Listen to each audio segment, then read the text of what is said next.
Welcome everybody to the Resident and Family Support Council meeting. We hold these on the second and the fourth Tuesday of every month. And we want to welcome everybody to the meeting today. We hope everyone enjoying the nice weather that we're having throughout Illinois today. So we're hoping that everybody's getting some time outside today, be able to get some sun on your face. So I wanted to just go over a couple of things before we go into today's topic. Today's topic actually is we're going to be talking about the complaint system and what happens when you file a complaint with the Illinois Department of Public Health, as well as with the Ombudsman Program. So I'll go into that in just a minute, but before we do so, I want to make sure that everybody's aware that we record these meetings. So the meeting is currently being recorded right now, and they go to YouTube. So we will be putting them on YouTube. We have 45 videos on YouTube, so you can go to those videos at any time to be able to see any past meetings that we've had. We've been doing this now for over 2 years, so we've gathered a pretty nice collection of videos. So I really want to encourage people to go ahead, go on it, follow that page, like that page, and make sure that you're looking at that information whenever you have any questions, because it's filled of information.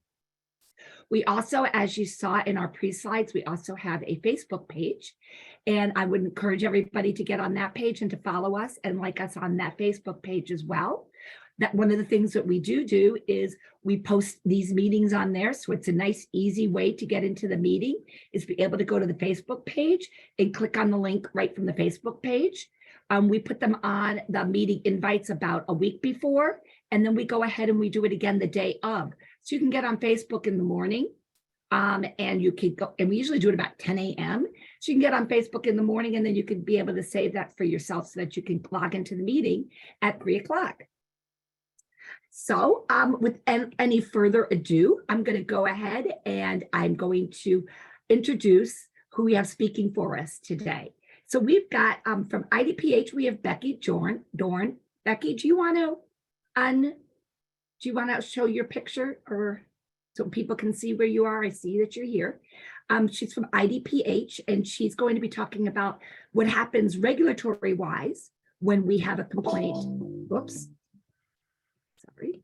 What happens regulatory wise when we have a complaint, and then we have Kelly Richards, who's the State Ombudsman, who's going to be talking about when you file a complaint. Hey, Kelly, when you file a complaint with the State Ombudsman's office or the regional ombudsman, what happens there? So we're going to start it with having Becky Dorn from IDPH share with us first about what's going on with IDPH when you file a complaint. I do want to encourage everybody to ask. You can ask questions. You can either put those in the chat, or you can unmute yourself. And your picture, what happens when you unmute yourself, your picture kind of pops to the front. So that way then I can see that you've unmuted yourself. And that way then you can ask your question verbally if it's too much to be able to share that, to be able to type it all into the chat. And if you're on the phone as well, if you just have called in because you don't have access to a computer, you can also feel free to ask any questions. I'm seeing a question already in the box. The name of the YouTube channel is IL Ombudsman, Long-Term Care Ombudsman. We'll go ahead and we'll make sure that that gets put into the chat as well for the name for the YouTube channel. I usually have my Stephen here, who I don't see here today. He might be joining me in a minute, who goes ahead and monitors that, but I'll go ahead. We'll make sure that that gets on there, Donovan, so that you can get access to that YouTube channel. Leah, I'll try to put it in there for you. Thank you. I do appreciate that. Thanks, Kelly. So we'll get the link put in there. Thanks a lot. Okay, so Becky, are you ready to go, Becky? I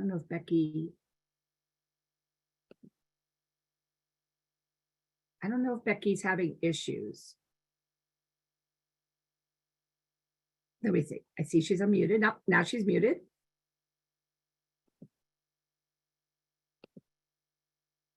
Can you hear me now?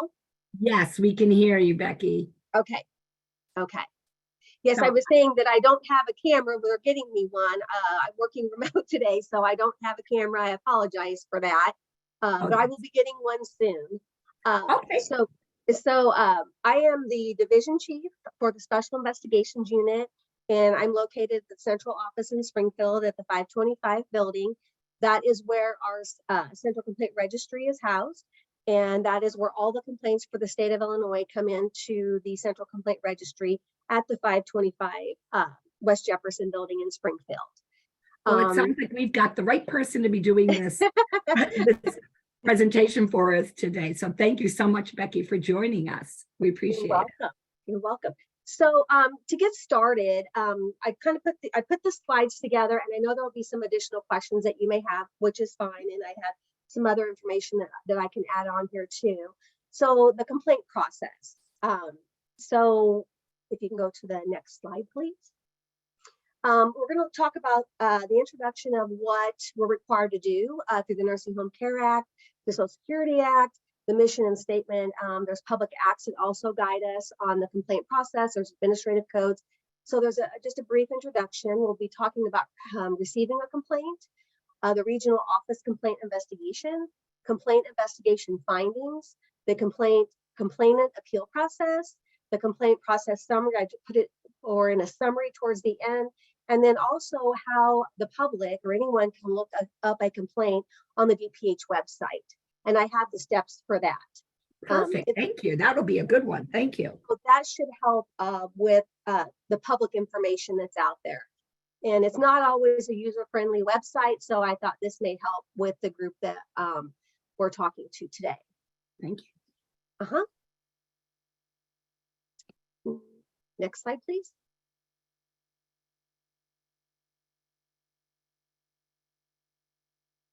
So introduction is the goal of the federal complaint incident process is to establish a system that will assist in promoting and protecting the health, safety, and welfare of the residents, patients, and clients receiving healthcare services. We have incident reports that are also submitted by the facilities. It's not a complaint. They're reporting a serious event, and they fall under the same guidelines and the goals for the complaints. A complaint is an allegation of noncompliance with federal and or state requirements. If the state agency determines that the allegation falls within the authority of the state agency determines the severity and urgency of the allegations so that the appropriate and timely action can be pursued. So the important thing is that when a complainant calls in, it's an allegation until it's investigated. I don't want, sometimes complainants when they call in, emotion plays a lot in when you're filing a complaint, when you feel your loved one is not being cared for.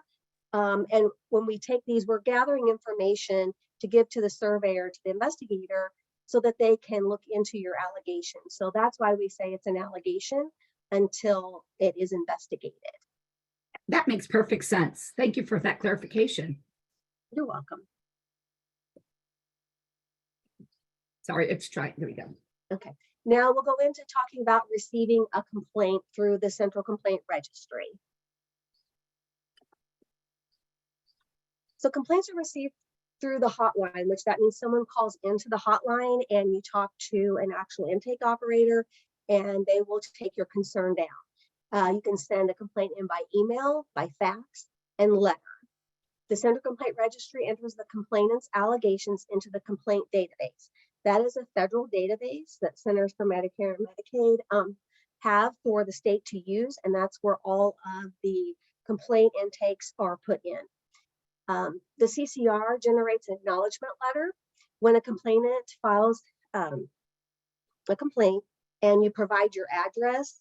Then there's an acknowledgement letter that is sent certified to the complainant, confirming that the complaint was filed. And it also has an IL number, which is the complaint number.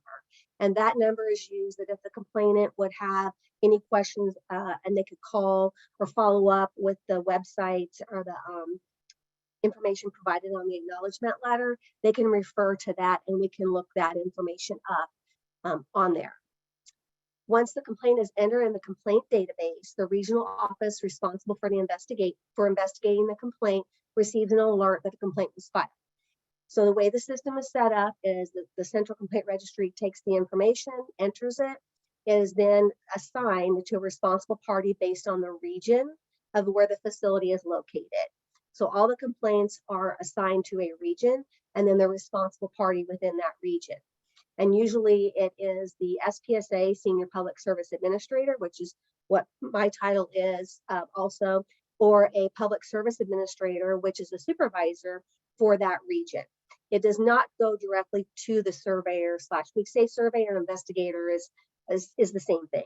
So it does not go directly to the surveyor. It is sent to the responsible party through an alert that a complaint has been filed. So Becky, it comes through if I was to make a complaint, it comes to one central location and then it filters out from there to the regional area that would be most responsible for that facility that the complaint is about. Correct. And I would get a letter. If I made a complaint, I would get a letter?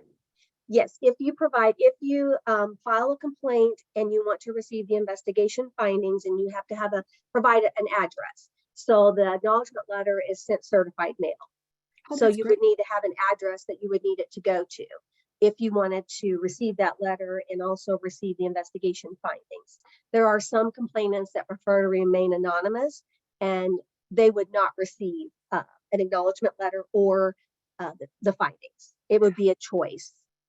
Got it. That was another question I was going to ask. Can you do this anonymously? So you can, which is very helpful for us to know as well. So Yeah. great. Good. So who can file a complaint? Anyone can file a complaint. It can be a resident, it can be a family member, visitor, it could be the general public, it could be a hospice nurse, it could be a staff member in the facility within any department, and also when our surveyors are on site. Sometimes the surveyors can also add, if they're on site investigating, they can add an allegation that they observed that wasn't on the original complaint. They can add to that complaint, even though the complainant, let's say a complainant calls in and they're in there investigating a fall with injury. And let's say the surveyor's out there and they observe verbal abuse. They will go ahead and they will add that to the complaint. So just because it wasn't filed by the complainant, anything that non-compliance that is observed while they're on site would be added to the complaint. So they're always in there observing and looking at other things while they're in there focusing on maybe a fall with injury. They don't, if they see something else that wasn't on the complaint, they don't overlook it. They add it to their complaint while they're on site. So they can add to the complaint as well. Who is the complainant? It's the person that filed the complaint. And this is where there's some confusion. My division, what we try to do is we do receive complainant calls when they have questions about complaints or the investigation findings. And the complainant is the only person that we can share information with, and that is in the Nursing Home Care Act. The complainant and the complaints that they file are confidential information. There's information, there's birth dates, there's names, there's information on these intake forms and these complaints. It can only be shared with the complainant. So sometimes we have family members, they'll say my daughter, my husband called, and they're calling to get some information. We don't share information. What we can tell them is the complaint was received. These complaints are unannounced. We do not tell anyone when we're going to go on site.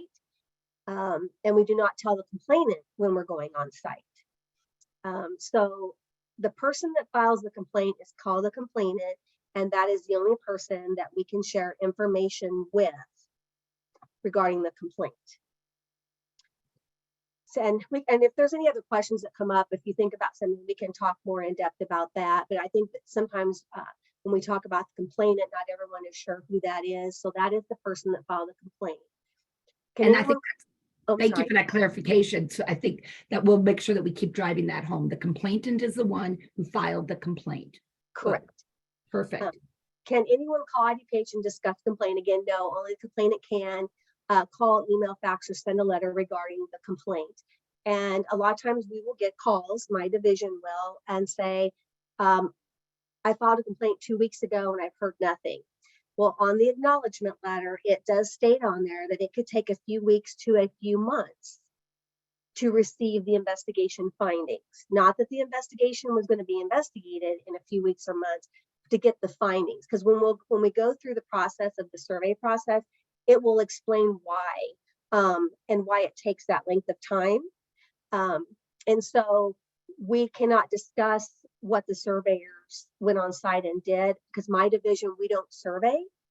That is a whole nother area. They're at the regional offices, they get the alerts, they go out, they schedule them and survey them. So my department doesn't discuss that, and sometimes we don't have access to that documentation while the survey is under investigation. So we just talk to the complainant and try to explain as much as we can and what we can provide that doesn't violate any HIPAA or announcing any type of on-site investigations. And this is what information is required to receive the investigation findings and for the investigator surveyor to contact the complainant. This is another area that a lot of complainants call, and they're concerned because they didn't receive a call from the investigator, from the surveyor. You have to be able to provide a working number, phone number, and an address. So if you want to receive the investigation findings when it's completed, you have to have a mailing address, because that is certified also. That's sent to the complainant, certified mail. So we know that if it wasn't received, it comes back to us.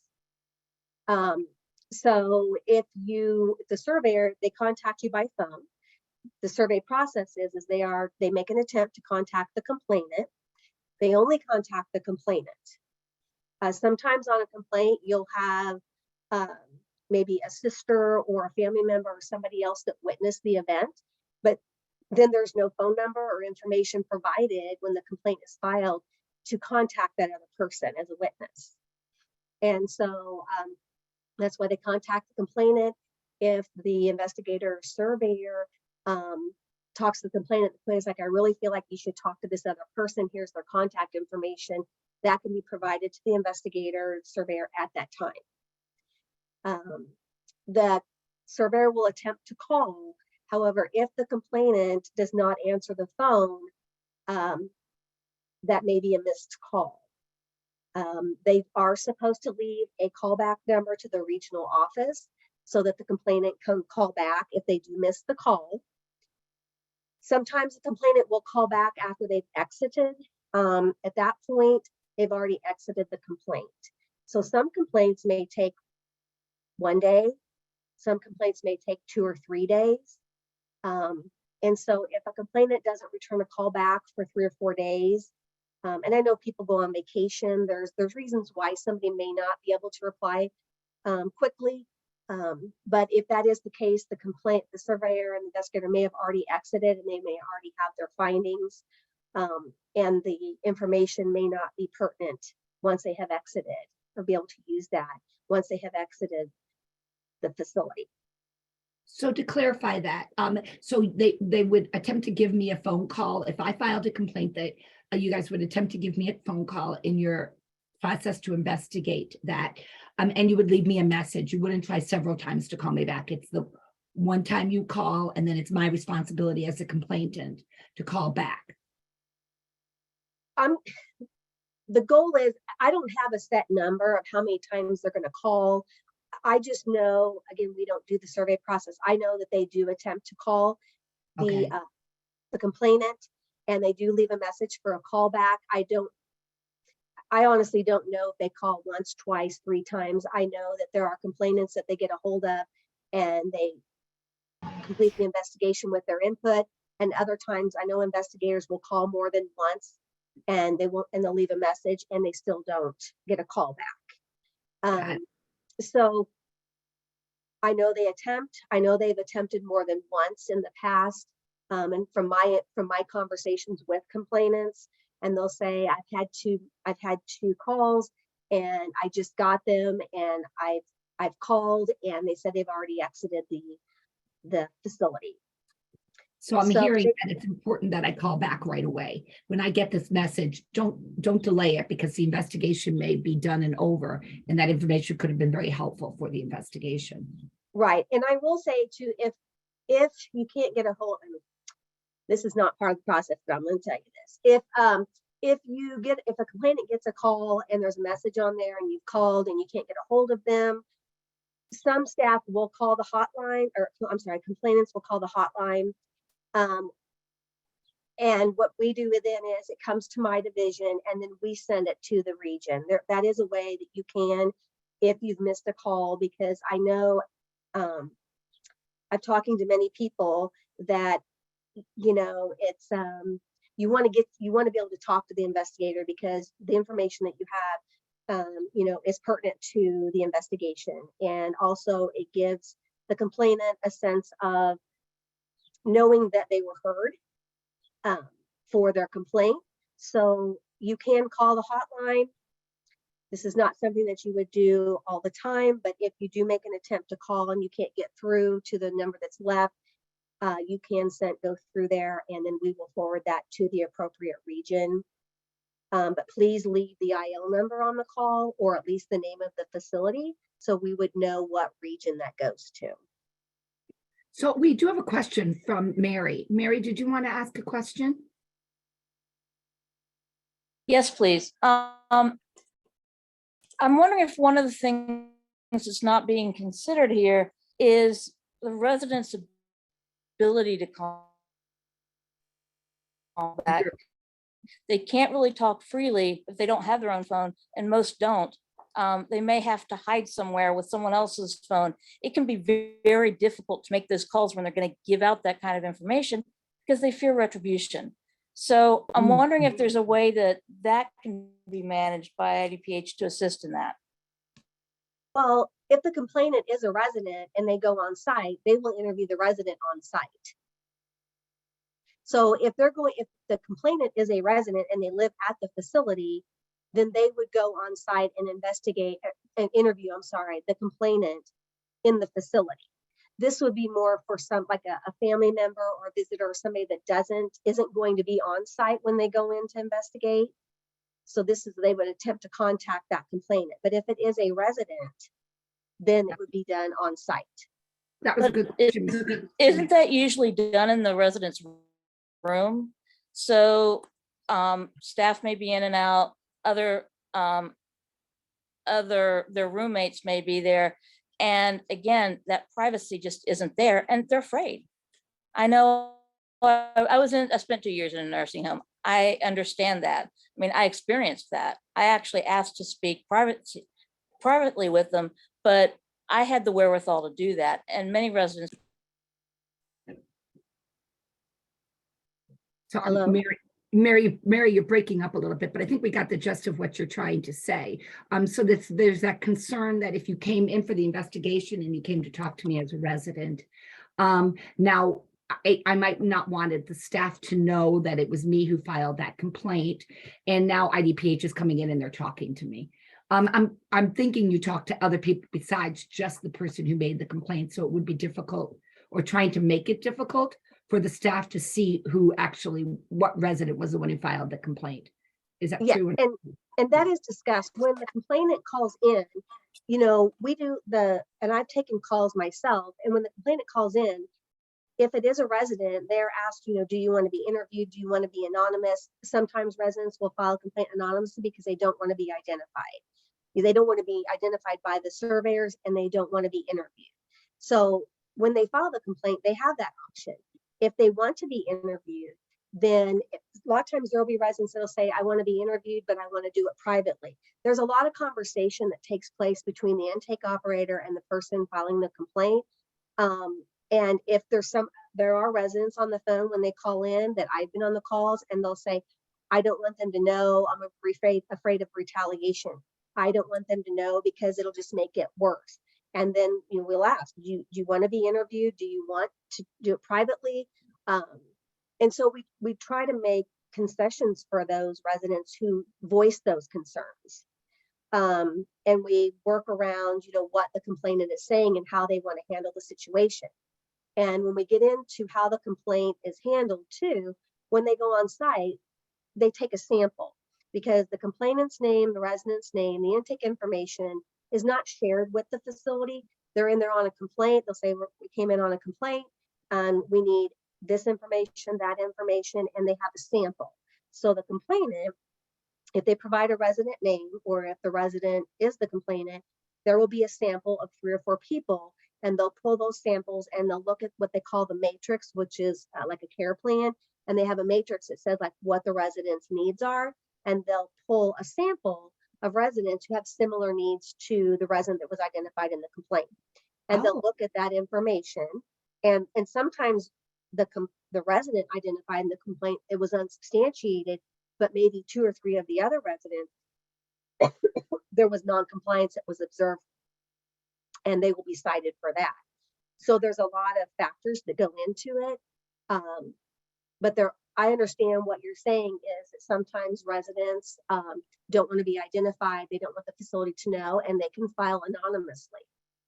And that way they're not interviewed during the investigation. And if they want to be interviewed, they can state during their intake information too, or if the surveyor comes in and interviews, because the surveyor is going to be interviewing staff and other residents, not just the one resident. Mm-hmm. And I find that interesting that you find that matrix that has you. So you talk to other residents who are similar to the resident who made the complaint to look for if it's happening more than to one person. That's really Right. an interesting thing. Right. So, And if it's a resident rights concern complaint, they go to the resident council meeting minutes. They look at all of that information. They interview other residents. So the one person that the complaint is around or regarding is not singled out. Now I will say that I was on the provider side for 22 years before I started working for the state. And I know that when they come in, they never provided us with any of the information. However, if you had a resident or a family member or someone who had these type of concerns, sometimes you can determine who the concern is about. Now, not who called the complaint in or, that type of thing, but you can determine out of that group. And it's just, if you know your residents and you know their concerns, you might be able to figure out which residents had those concerns, but you'll never be told by the state who the complainant is, who filed the complaint, and who the resident was that was named. But it's just like anything else. Sometimes people can kind of figure out where the concern came from, especially if the family member, resident is, or somebody has had a lot of concerns and ongoing concerns that they feel have not been addressed. So, and I came from something. Yeah, I came from the provider side myself. I worked in the provider side for several years, and it almost becomes a game for the provider side to find out who do you think was the one who filed this complaint. So there's a lot of guessing. So Yes. it's not going to be verified by the IDPH surveys in any way, shape, or form. But there's a lot of guessing that goes on by the facilities, and sometimes that guess turns into they're the ones who made the complaint. So understand that that's just the rumor mill. That's not IDPH telling anybody who made the complaint. They cannot do that. Correct? Correct. Okay. That's important for us to hear too. Thank you. So Lee, we've had a few questions come up in the chat. One was Dawn asked, how often do surveyors go on site? Is there a regular schedule, or do they go once a complaint is filed? Okay. We will get to that on some of the other slides, but just a brief thing. They go on site for annual investigations. They're required to go annually, and then when a complaint is filed. So Stephen, I'm thinking she's going to cover some of that questions. If we could, if someone has a question about the topic that's directly on, we'll answer that. And then at the end, any of that, because I do think you're going to be addressing some of these questions inside. Sounds good. Okay, perfect. Okay. Go ahead, Okay. Becky. So again, we kind of went over this about complaint remaining anonymous, and yes, the complainant will not be contacted by the investigator, surveyor, or receive the investigation findings if you file anonymous. And what should I do if my address changes after filing it? And this is important. Yeah. Somebody will file a complaint, and it could take weeks to months to receive the investigation findings, and people will move. If you don't notify us, and you would just call the central complaint hotline, it's the easiest. You can email or call the central complaint hotline, because we do pick up, we do reply, we do respond, to let us know that you have a change in your address. And again, it's important that the IL number is provided, and the facility name. And if you're the complainant, of course, you need to be the complainant. I can look it up by your name also. And then what we'll do is we will change that information into the system. And if the determination letter has already been sent and returned, once we receive new address, we will resend the investigation findings once we have the new address. So if it gets sent out to the old address and comes back, it's okay. Just provide us with a correct one, and we will resend that out to you certified mail. And there is a quandary that happens when a resident makes a complaint to a facility about a facility, and their address is the facility address. Yeah. Because then that letter comes back to them at the facility, and now everyone does know who filed that complaint, because they're getting the results of the investigation sent to the facility with their name on that letter. That is correct. Yeah, I don't know. My suggestion for people would be, if you have a friend, use their mailing address maybe. And it is a quandary for people. I know that much. Well, and that is, that's the regulations and the laws that we use their current address, for that. The facility is not supposed to open their mail. Right. So that still doesn't change the fact that somebody has to look at it and then give it, give it to the resident and say, here is this. Yes, they can use a different address if they choose to. That would be up to them. If they don't want to receive that, that's something that they could let us know. But yes, that's currently the process that we have. Yeah. So just be mindful of that, everybody, that if you really do want to remain anonymous, that this can be a problem. If you're a resident in a nursing home, you may want to think about what address you provide. You could maybe put your daughter's address instead of your own address or something along those lines, just because that I have heard residents say, now my fear of retaliation is even stronger because now they know I'm the one who filed the complaint. So it's a reality. And I will take that back to, that is again in a different division, but it covers Office of Healthcare Regulations. And that is something that I think could be discussed or have further insight into that and how a resident could receive the investigation findings if they present with. Some residents will say, well, you can send it because I've already told them I filed. I was like, okay, Right. But not everyone is in that position. Absolutely, yes. So thank you. Thank you for listening and potentially bringing that forward. That's wonderful. Yes, I'll bring that forward today. And also the compliance assurance is the other number, and I posted the number up here. And that is a general number for compliance assurance. And you have to ask to speak to compliance assurance to change your address. They are the division that sends out the investigation findings, the determination letter. However, if you can't get through to anybody, you can still call CCR and provide the Central Complaint Registry and still provide a change. So there's two different avenues to be able to provide a change of address. And if anybody's on the phone, I'll just give you that contact compliance assurance number is 217-782-5180. Again, I'll say it, 217-782-5180. Thank you. Go ahead, Becky.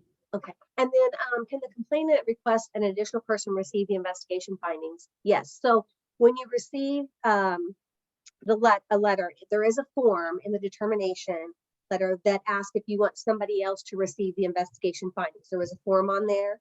You fill it out, you put the information, the name and the address and the information. You can email it or you can mail it back, and another person can receive the investigation findings as well.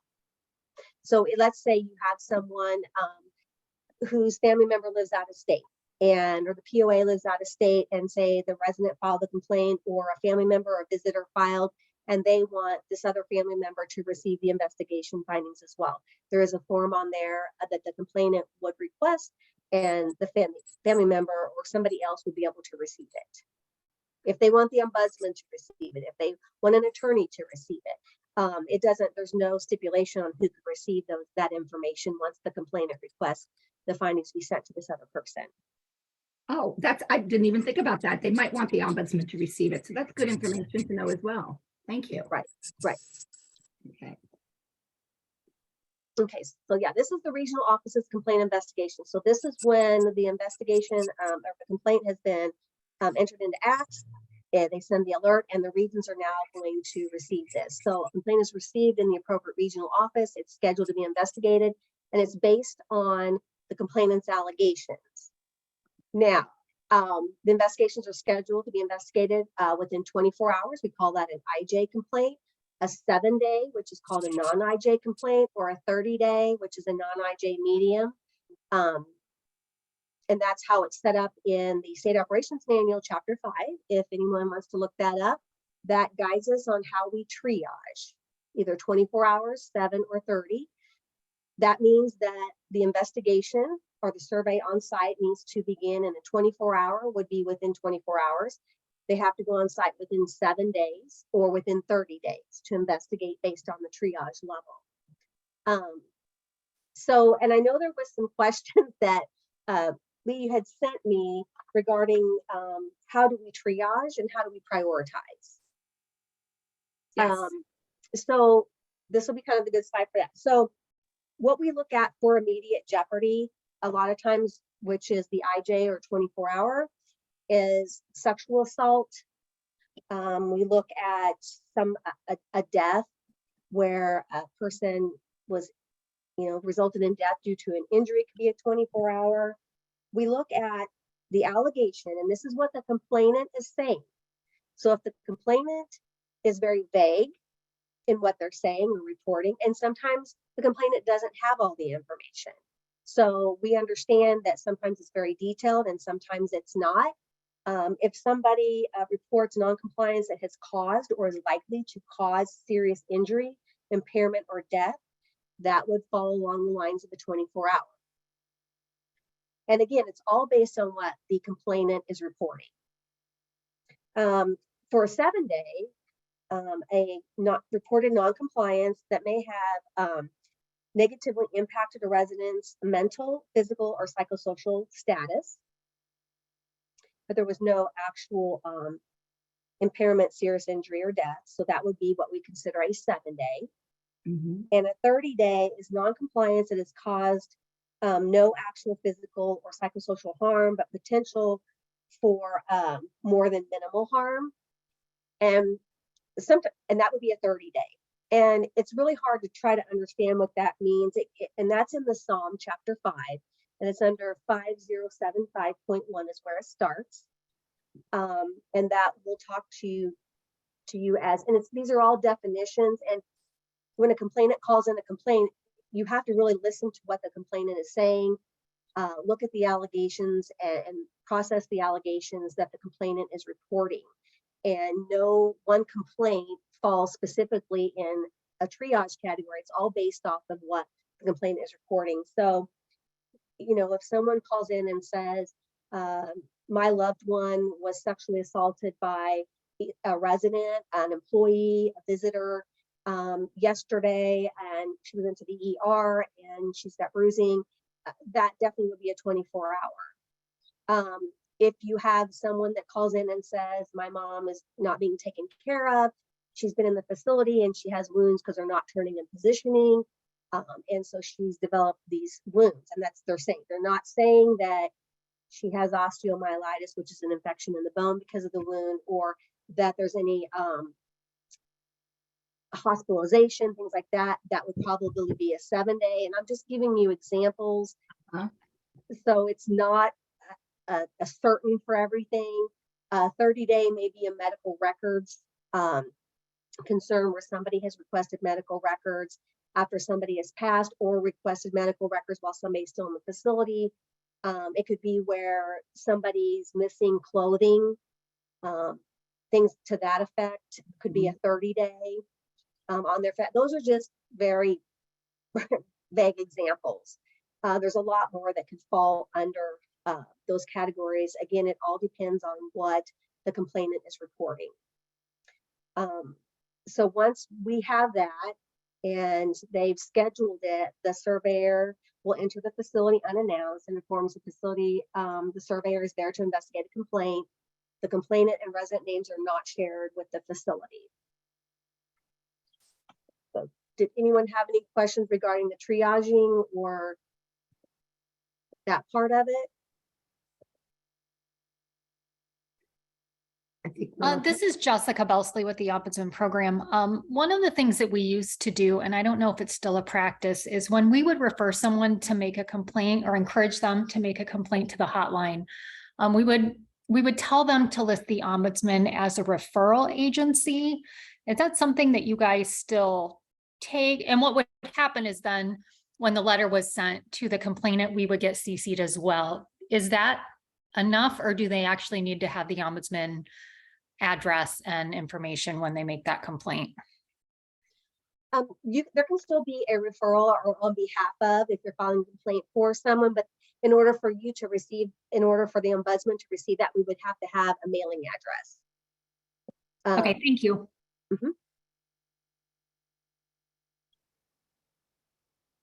Okay.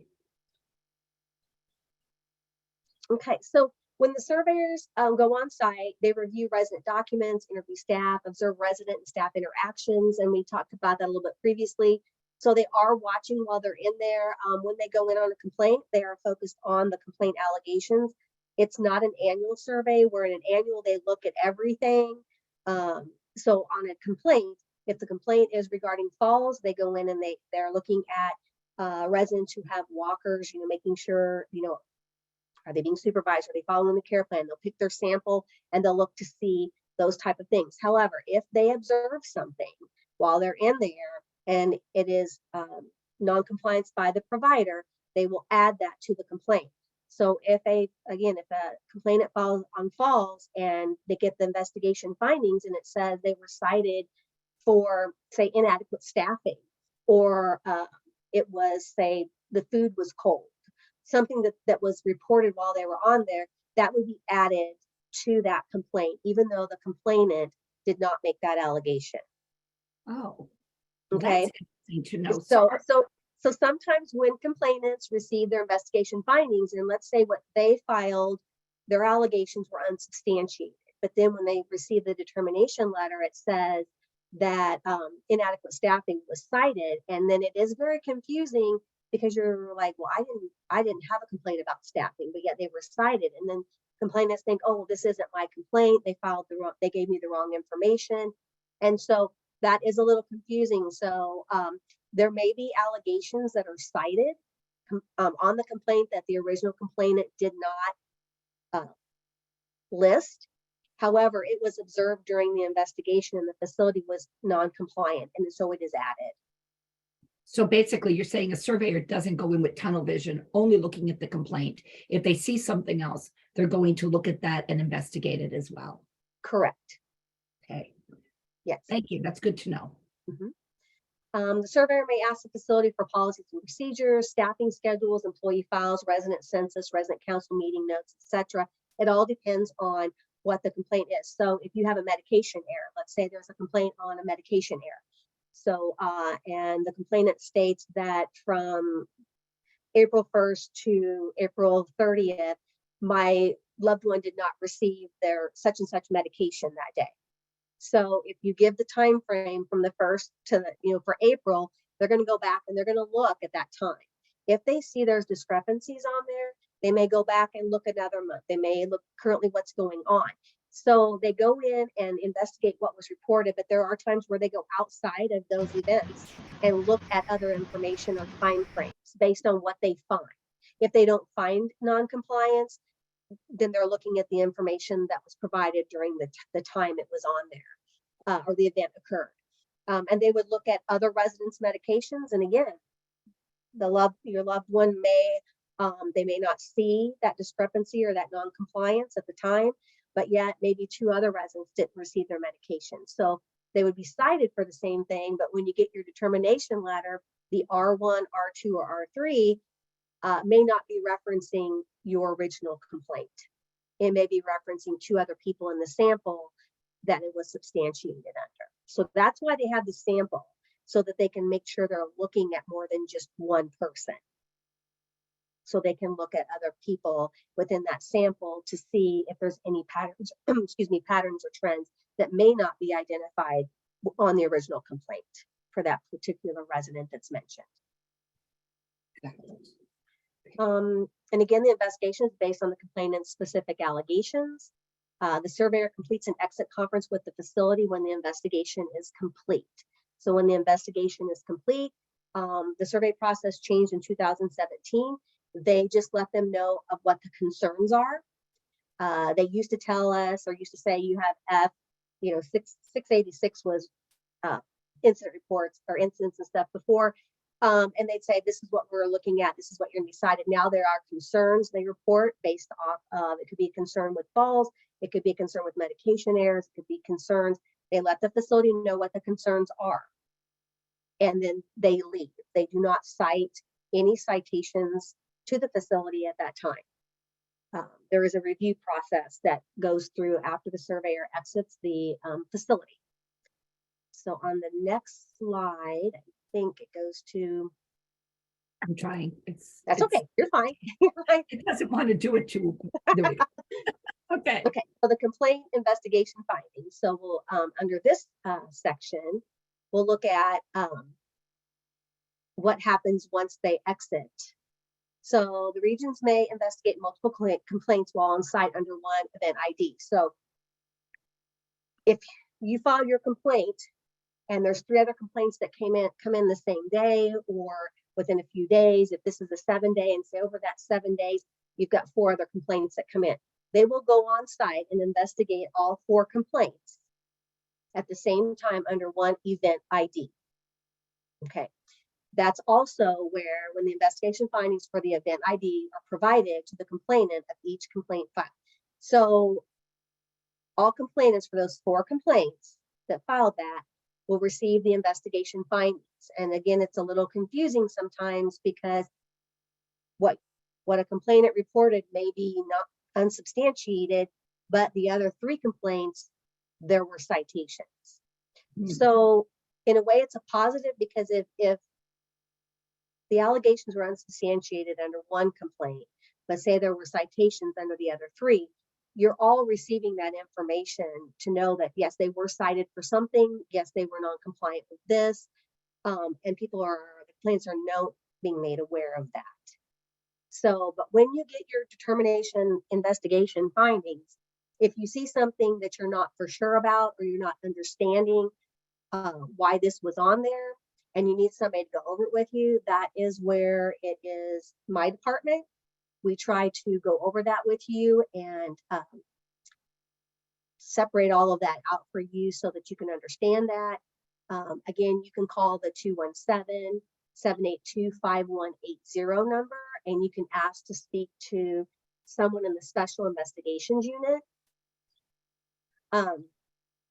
It's myself. I have there's 5 of us that do take the calls and do call complainants back and try to go over the investigation findings with them if you don't understand it.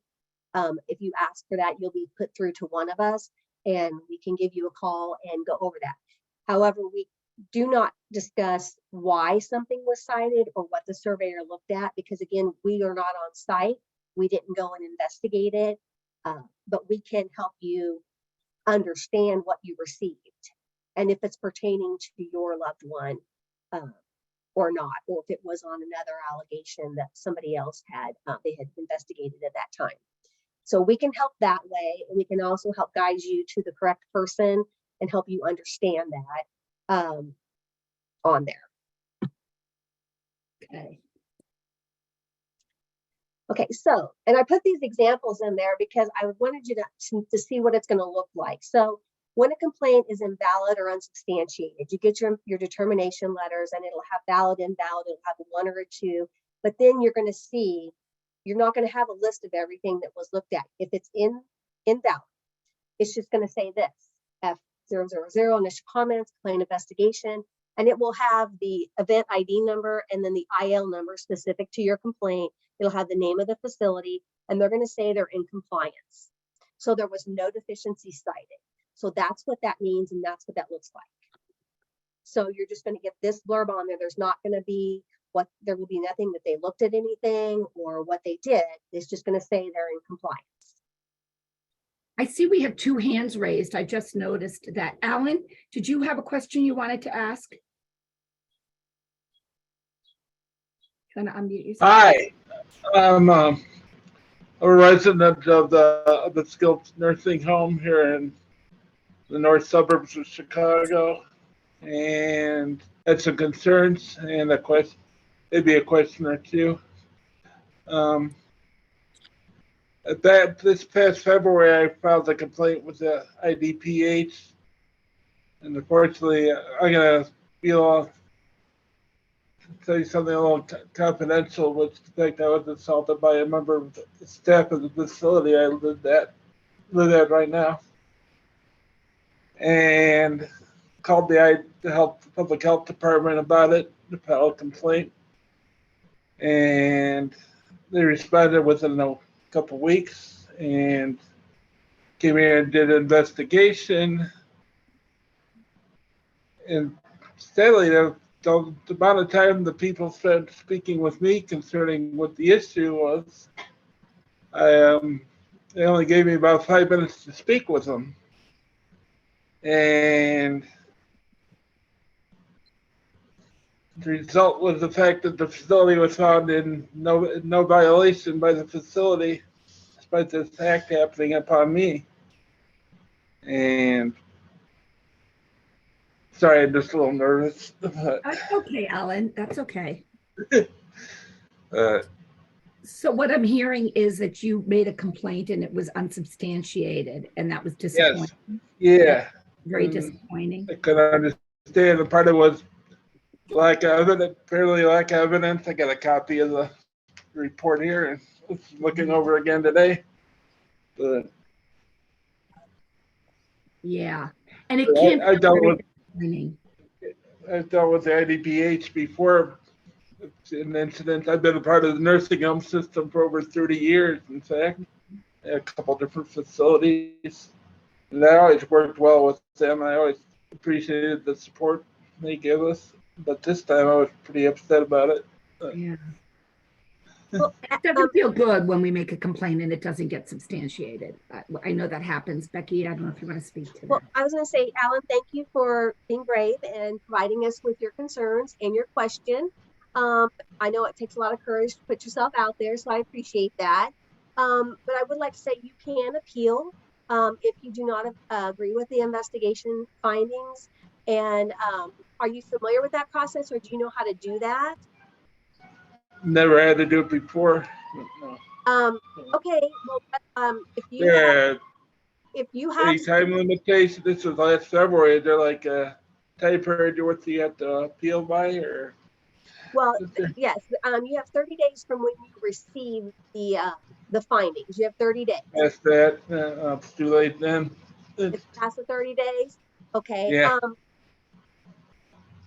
I'll tell you what, if you call, or I don't know, Lee, or if somebody could, Alan, yeah, do you want to connect with Alan? Would you like to connect with him post, Becky? yeah, I was going to say, if I could have his information to be able to contact him, or if he could contact me and I could look into it. If he wasn't understanding how to file the appeal, we still send those over to our legal services, and then they make a determination what they're going to do if it's after the 30 days. Not every complainant understands the process and doesn't know how to reach out. So we will take the information, but then our legal department makes that determination. Partially, I blame it on the fact that the investigators never gave me an amount of time that I needed to explain everything to them about what happened, and cut me off after about less than 10 minutes. The only time I got to talk to them personally, and that was my only concern. The help the investigators. I'm thinking I got a better chance to explain what happened and such, and tell my side of the story. Okay. Yeah, so Alan, what I did was I direct messaged you, Alan, Becky's email address. Do you have access to email, Alan? Yeah, a cell phone and a computer. Okay, so I put that in the direct message. If not, I'll put my contact information in there and you and I can connect, and I can connect you to Becky. Okay? Okay, All and right. I'll work with my team and we'll see what, we'll review I and see it. Yeah, I got the, do. I see it on the chat. Yeah. And we are, I see whenever Stephen puts his lovely face on that, oh, he's always telling me something, and I think I know what it is. We are at 3:57 and we've got a lot of questions, I think, in the chat. Becky, this has been absolutely phenomenal. Obviously, it's a process that a lot of people don't understand. And I'm not sure how much more to the presentation there is. I have a couple of thoughts that I want to run by you, Becky, and you let me know how you feel about both of these. If you feel you've got a lot more content to cover, we could do a stage 2 on this. And if you would come back and finish this discussion, or if you feel that you've shared most of the information, we could just cut to questions right now. Sure. I mean, I think that we've covered most of the information. I think the rest of it is just a summary of putting it all in a process. And I provided the only thing I'd like quickly go over is how to access the public. See, that's the other one was what it would look like if it was a citation. The appeal process, which we looked at or talked Okay. about, and it just has information on how to, but then the slide that goes to, let's see here, how to look up To file a complaint. file a complaint, and that's just that. So I have all the information in there for everybody, the fax numbers, the emails, everything. And this is just a summary of what we discussed about the process and how it goes through and where it goes. And then the appeal process within 30 days and where to send that to, and then how to look up a complaint. So this is on the DPH website, and you go to that website, you type in the search box nursing homes, you click on nursing homes, and again, it's not a very user-friendly, but this will get you there quickest. And you scroll down and click on view the listing of nursing homes. And when it pops up, there's a screen and you can type in the county, the city, the name of the facility. And when the screen comes up, it'll have anything you want to know, the number of beds, certified, who owns the facility, everything. And then you click on the right side of the screen, it says survey. And when you click on that, it'll bring up all the surveys that they've had. And it goes by survey event ID, which is highlighted in blue. It doesn't go by the IL number. So you might see XY211 or, OPJ, those are the event IDs. You click on that and that will bring up the survey. And it's all public knowledge. It's called 2567. There's no resident information in there. It's all by R1, R2. These are employees. And you can actually go in and look up a facility to see what type of surveys and citations they've had on your own. That's great. So Becky, what I'll do is if I could post these slides onto our website, the Resident Family Support Council website, and I'll make sure I put the hyperlink here for the whoops, sorry, I clicked ahead, for the dph.illinois.gov, and that way then it will make this easier for people to be able to get to that. Is that okay with you? That's fine. That's fine. Okay, so I will make sure that I go ahead and do that. What we are just at the 4 o'clock mark, but let's go ahead and Mary, if you would like to ask your question. And Hi, thank you. Go ahead. When complaints are made by residents, there's usually it's what the staff's saying versus what the residents say, whether it's many staff and one resident, many staff and a few residents. There seems to be, the residents are given far less believability than the staff are. It's just a matter of fact. I've had enough conversations to know that, I was the resident council president at my facility. I actually am with a group that runs a weekly statewide group that Zoom meeting that residents call into and talk about what's going on in their facilities. So I'm very aware that residents just aren't believed. In my own case, I had a situation where there were 2 of us that witnessed a very bad abuse, and we just weren't believed the way the 3 staff were. And obviously they were protecting themselves, so that's not exactly an even keel. And I've seen that over and over again. I'm wondering, is there any way for you guys to try and manage that within your staff so that the residents are given a chance? So what I would suggest for that is is that would need to be a meeting with our division chief of long-term care, which is Jonathan Harwood. He is the division chief that is over the survey process and the surveyors, and how they conduct the surveys and interviews. There's also a survey process that the federal government puts out, CMS puts out, that states how a survey should go, how they should be interviewed, and how you're to conduct a survey. And he would be the division chief that would be able to talk to you about that. And I think understanding what their guidelines are, and then also looking at those concerns, because I have heard that where people feel like they weren't heard during some of the investigations. But again, I'm not the one doing the investigation, and I'm not over that division. So I think it is a valid concern, and I think that may be something, Lee, that maybe you could set up with your staff or something with Jonathan, and it may involve the bureau chief also, who's over the survey process. Mhm. That could give more insight on, if Mary, you have examples and you've been a part of that, you could give them examples that they could then speak to, as to where I couldn't speak to that because that's not part of my program. And is there somewhere where we can see the statistics on substantiated versus unsubstantiated statewide or in specific areas? I've heard it's below 20% of substantiated. And I don't know that that's absolutely true, but it came from a pretty good source. So, well, I'm trying to think here. I'm not on any boards or anything, but I know the long-term care advisory boards for long-term care, and then also for the SMRF, they receive that information. It's also put out in our annual report. Our annual report by IDPH has substantiated, unsubstantiated, the number of complaints. It's broken down by types of facilities where it's assisted living. There's also documentation on abuse. You know, I had some information that Mary wanted. I had like the top 10 tags or citations that we had for 2022 and 23.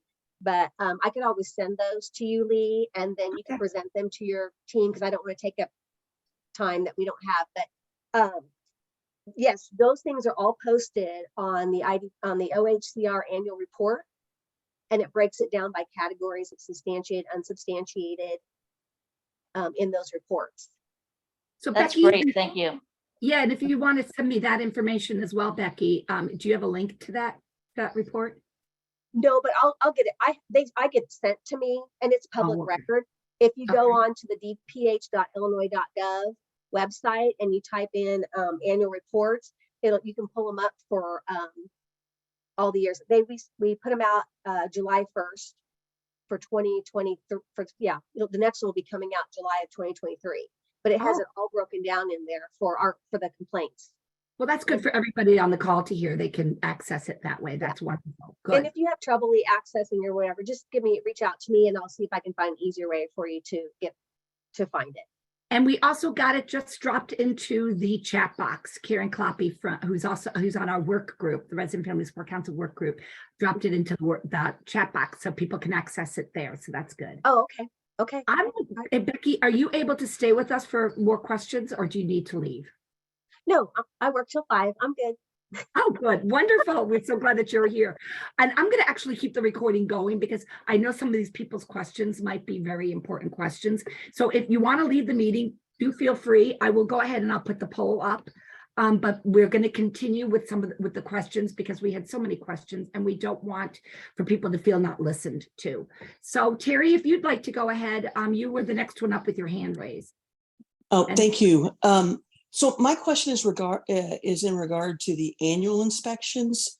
So when it appears, or these are the complaints that I get, when surveyors go into the facilities and they have findings, they don't tell anyone in the facility or ask any questions about what they're seeing. And often the facility doesn't find out until the final report comes, when in reality, it could have been easily or quickly resolved. It seems like if the goal is to fix the problem, it would be advantageous to talk to the provider and ask them for some input prior to making it a more serious finding. So it's a comment and a question. Again, that would fall under Jonathan. However, I can give you a general comment on that. They changed the survey process in 2017. And so what they do is they do not cite, they do not walk in. They used to come in and give us F this, 680, 690, and they'd say, we're going to cite you for this. However, when it would go back to the reviewer, the tag would be changed. You could have, maybe the tag didn't stay, maybe there was, it was changed to a different scope and severity, things like that. So what they do is and I was surveyed for the last few years under this process. And what they do is they tell you, we have a concern with your incident and accidents. We have a concern with weight loss. We have a concern with wounds. And they'll ask for your wound logs. They'll ask for your incident logs. And that it's the facility's responsibility to look at that. So we would look at those things and we would look to see under those policies and procedures if we were following them or where the potential problem could be. And once they get all their documentation, they do go back, they submit it to compliance assurance. They review that information to make sure that that supporting documentation matches what the surveyor reported is in the survey packets. And Lee, this is on the slide that we skipped over. So this process is on the slides too. And then they make that determination if that supporting documentation supports that citation. Once that is done, then the facility gets the citations. They have 10 days to respond. So they can agree with the deficiencies. They can respond with a plan of correction, or they can send a plan of correction and they can do what they call an IDR, internal dispute resolution, and they send that back. So if they do not agree with the citations, they have the opportunity to dispute that and provide additional information during that time. And then within 10 days, then it goes back to the compliance assurance. They review that. They'll either accept the plan of correction, or they'll review the IDR and they'll make a determination, and there may be additional conversation with the facility. If it is very egregious, there are surveyors that will stop a process, or they will stop if they're observing something, they will stop. And if it's egregious to where it could potentially harm, or they feel it could harm the patient or resident, they will intervene and they will have a conversation with the facility administrator. And I know that that is part of what they do. And I can't sit here and say that every time they do that, because again, it's not my division. So I think that would be also questions or concerns that you would have for the division chief to say,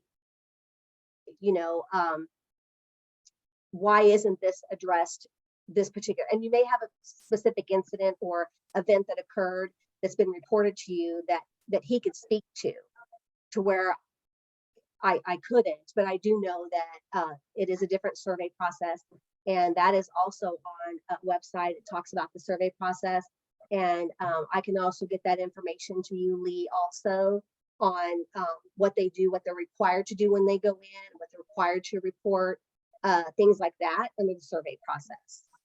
Got it. Yes, that would be helpful. Thank you. And Lee, and Becky, I'll add to that the conversation a little bit.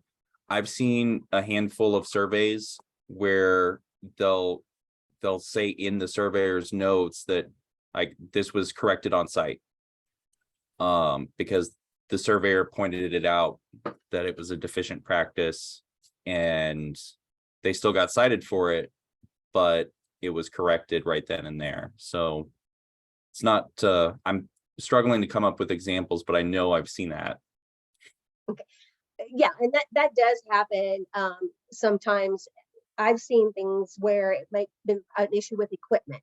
That's come to me whenever they'll come up and they'll say maybe a Hoyer lift or something wasn't working, and they hadn't actually lifted the patient yet, and they looked at it and, oh, okay, what wasn't working? Well, they still got cited. Well, we still got cited and wanted to learn that because we weren't checking our equipment appropriately, but yet it was corrected before it was actually used on the resident, and we were still cited for it, but yet it was corrected. So that's one example I could think of whenever I was on the provider side. So yes, that does happen sometimes.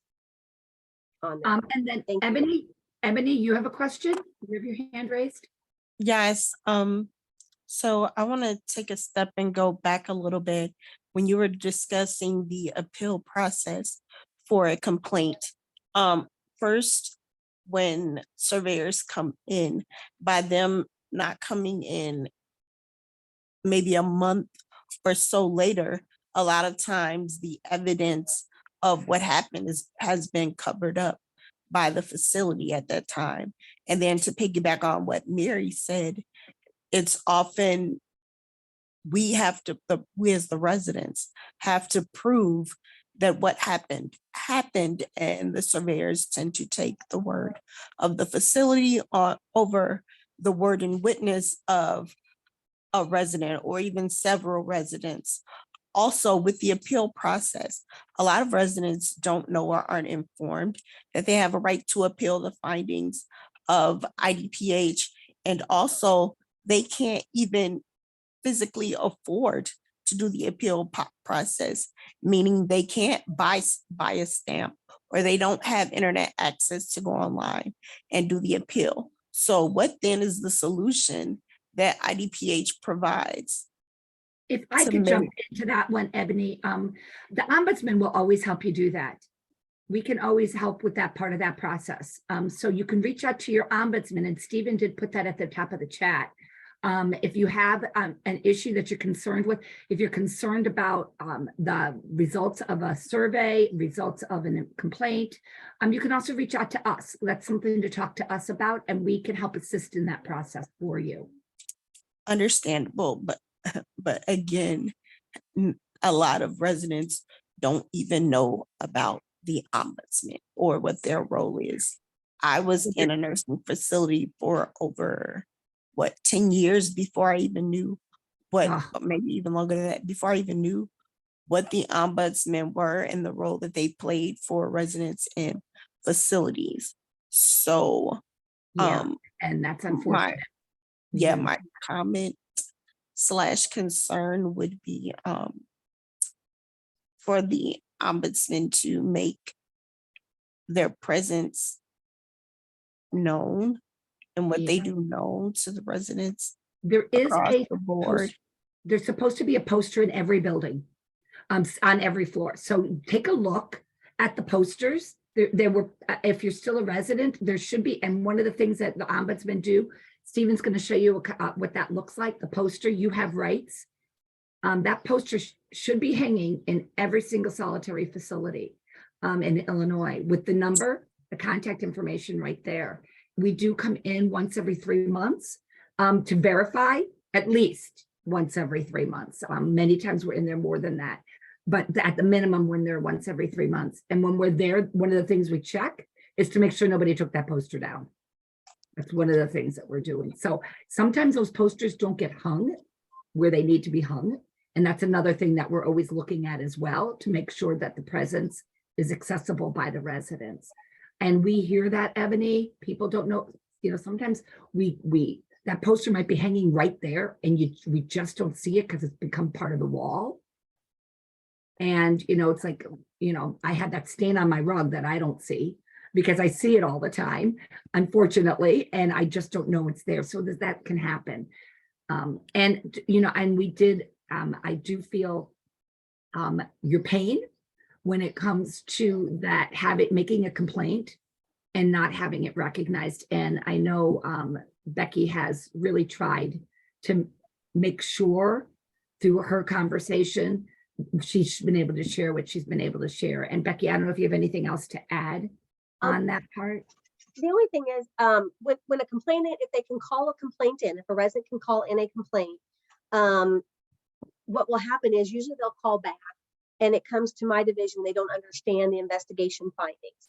So at that point, when we're talking to them, it's like, do you have access to email? Do you have access to this? Things. Sometimes I've had the resident say, well, I'm working with someone and they'll give me an ombudsman name. I was like, okay, I'll call the ombudsman. Maybe myself and the ombudsman, we can get this where it needs to go. Because sometimes the resident will say something that's not in the complaint and they're wanting to have they're saying something new and it's not related. And so sometimes there's confusion as to, okay, are you wanting to file a new complaint? This is different than what the investigation findings say, or do you want to file an appeal on these? And I've called a couple ombudsmen and said, this resident gave me your number and said that, they're having some difficulty filing an appeal. So I've reached out to a few ombudsmen and to try to get some help, because sometimes the resident it's hard for me to understand what they're really wanting to do. And I thought, okay, the ombudsman's already working with them, so maybe between the three of us, we can figure out what we can do what's best for the resident. And there are residents that do not have access to emails, and so we try to help them reach out to the ombudsman. The complainant is required to put in writing to file an appeal, because it is a legal process. And so I have again reached out and said, hey, can we get a hold of the ombudsman? Will they be in the facility? Can they help this resident? We still have 30 days. Can we get somebody in there to help them file this or write this? And sometimes the complainant will say, or the resident will say, well, can I have someone in the facility help me? Sure. If that's up to the resident, if you want the activities assistant or you want a CNA, that is something that is up to the resident. And I've only had that happen one time. I thought, well, okay.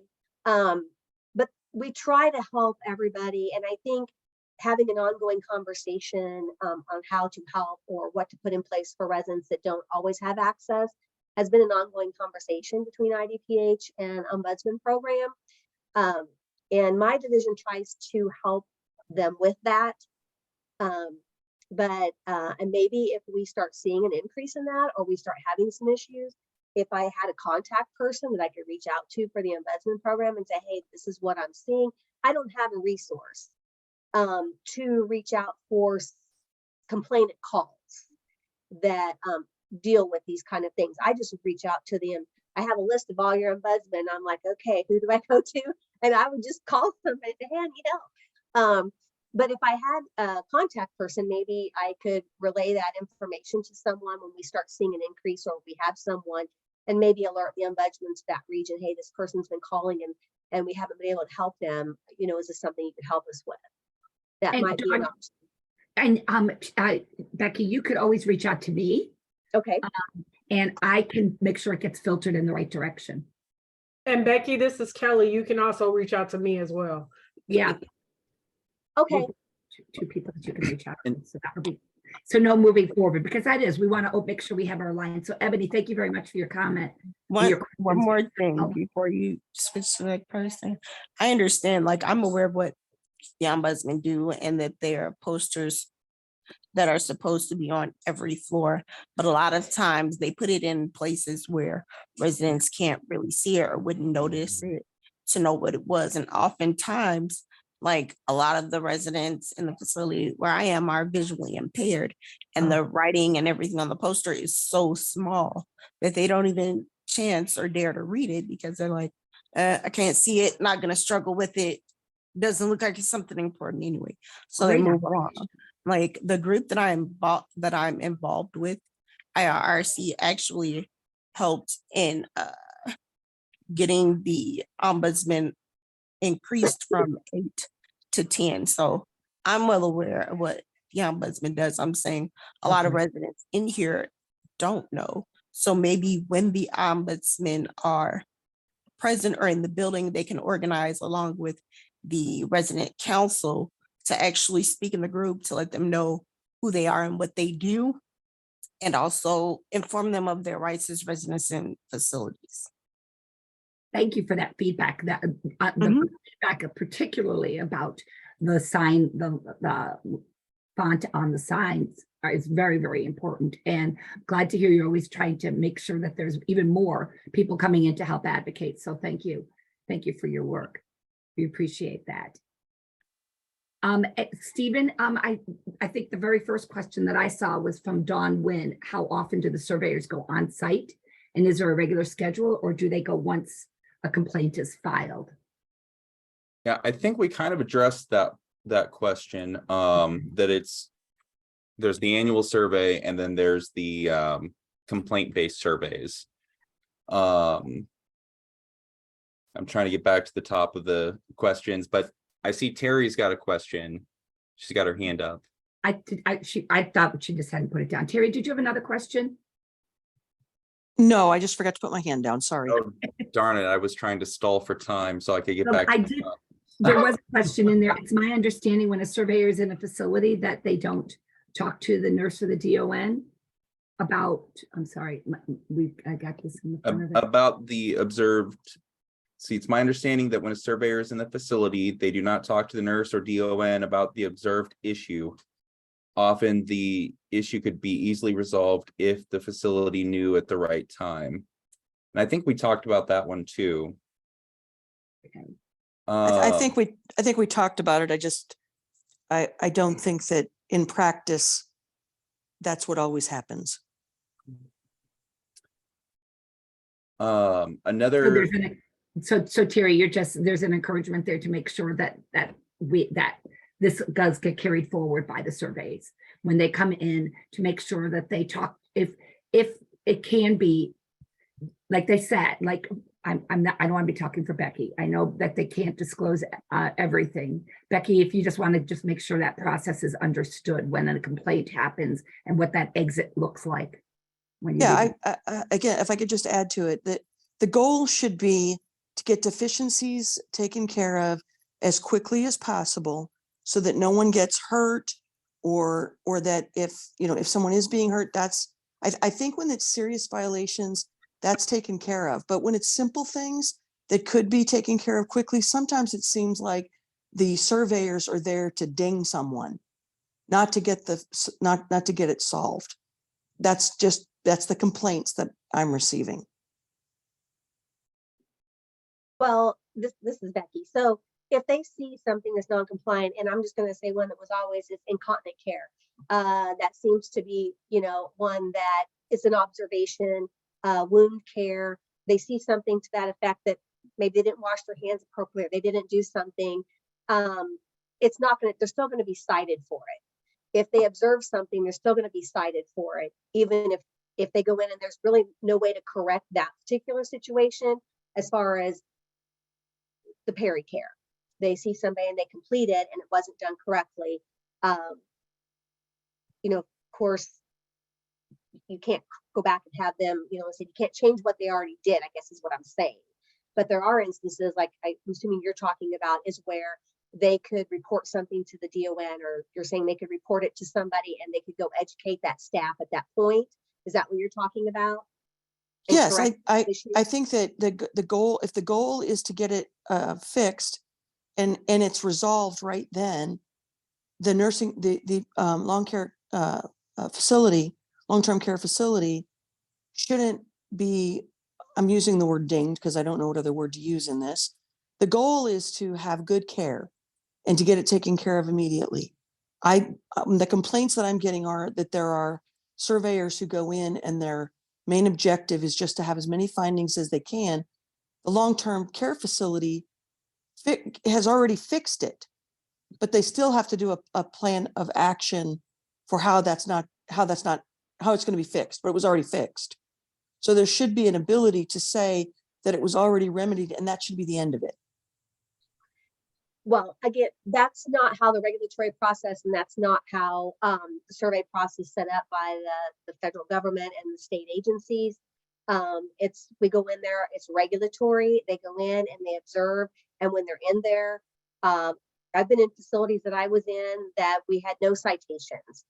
We followed the processes, we've had everything in place, and things were being done appropriately. So if you go in and you see something that's non-compliant, such as peri care or wound care, they're looking at a sample of people, and so that could affect every resident in the facility, with not doing this, following regulatory compliance and doing these tasks correctly.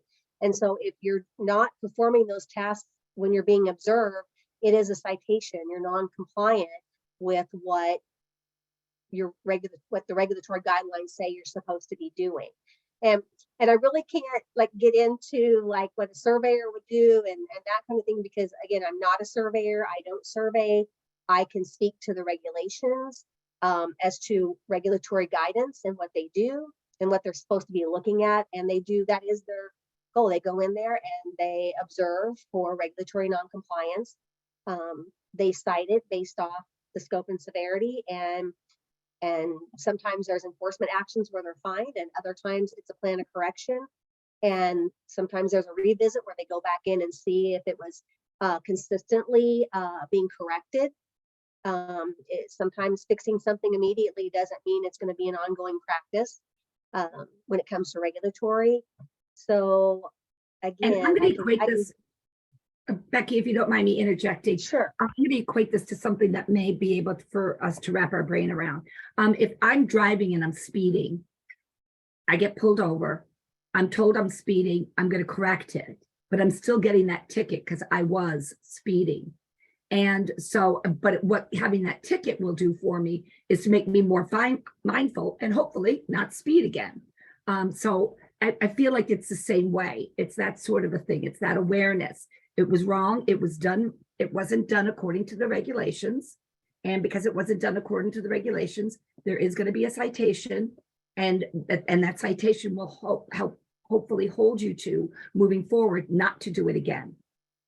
Correct. And it's supposed to help the facility put processes and look at their processes and where was the process breakdown. It's not based off the personal performance, but sometimes it's the process that's lacking. Yeah. And maybe there wasn't education provided to new employees or things.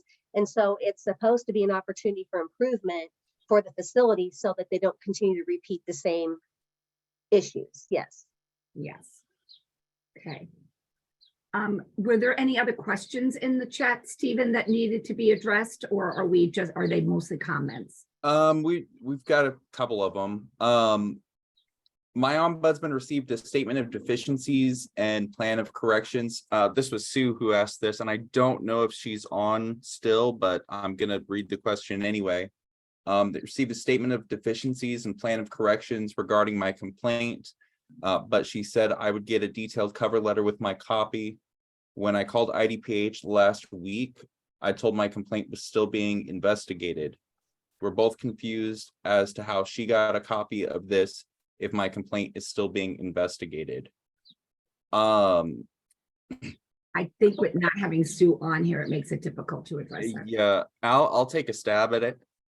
Chances are good that there was another complaint filed that around the same time that was investigated and closed out, and that's what the ombudsman got. So that's my guess, because we get all of the reports, but we don't always know what those reports were investigating.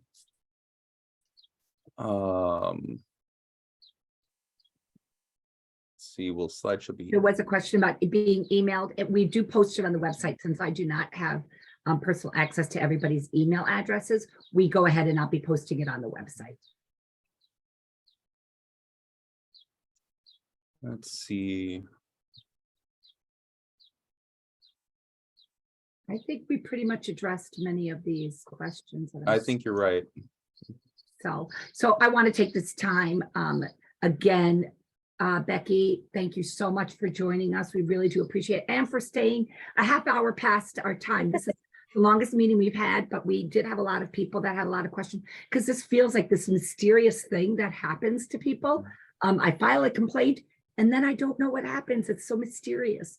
So thank you for making that less mysterious. We were going to have Kelly also speak today, but with the questions and everything, Kelly has offered to come back at our next meeting. So I think we'll push our meeting. Our next meeting will be to talk about how the ombudsman addresses complaints when we get complaints. Kelly, are you good with coming back at our next meeting, which will be June 13th? Yeah. Great. I just had to look, I had to think about it in my head, like, where will I be on June 13th? Wonderful. Thank you so much, Kelly. We do appreciate that so much. So Yeah, this has been a great conversation. I appreciate everybody that's participated. Absolutely. Love the questions, everybody. That's what this meeting is supposed to be all about. So thank you so much. And with that, I'm going to go ahead and I'm going to end the recording.